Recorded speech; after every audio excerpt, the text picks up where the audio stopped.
going over the dinner, I would consider some of the food combinations. Is it because the fat and the nuts were ground up as a dressing, and then as a pie crust, like the macadamia, because it's ground up, so it's quite... What would you have considered poor food combining? Nuts and fruit. The question is nuts and fruits as far as food combining. Food combining is generally taught in an absolute sense. Here are the rules.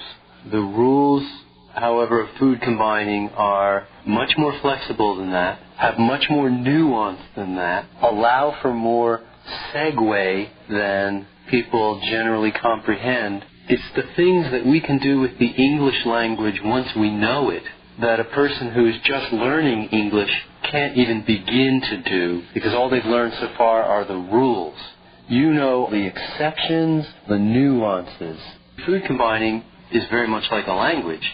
If what is taught is the rules, then all you can do is follow them. But if you learn the whole language, you find a lot of room for flexibility to do things that you may not otherwise consider possible. Certainly, nuts and seeds will combine well with acid fruits. This is not a food combining no-no. And the funny thing is, you probably, when you're doing your best food combining, put nuts and seeds with tomatoes, which are acid fruits.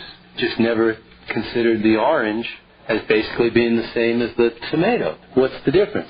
A tiny bit more sugar in an orange than in a tomato. Not a huge amount more, it's a little bit more. In a grapefruit, it's even closer in terms of the amount of sugar. So we're not doing something that you haven't already done by using the tomato with nuts and seeds. We're just saying that a kiwi or a pineapple or an orange will work just as well. Lettuce and celery go well with any food. So when we make a simple salad that is lettuce-based or celery-based, like a celery slaw or a lettuce salad, at that point, food combining again becomes a non-issue. Yes, we had salad, but the salad of orange, avocado, tomato, and lettuce is orange, avocado, tomato, and lettuce a fruit salad with lettuce?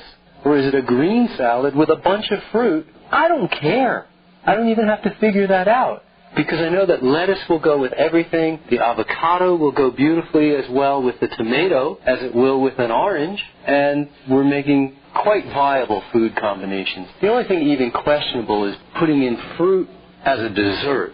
And as we said, putting fruit in as a dessert in a mainstream meal, people are trained to do that. We're not so worried about combinations. This is very good food combining if it is not perfect. And if I were going to try to serve the perfect raw food meal, then I would not have the dessert at all, and I would serve more fruit at the front end. You can serve the dessert first. I just wouldn't serve the nuts and seeds as part of that dessert at the beginning. I would serve the high water content foods first. I would save the nuts and seeds for last, put it on the salad, and finish off with something that wasn't sweet. But that's only possible once you've learned to consume enough sweets at the beginning of the meal so that you're not craving sweets at the end of the meal.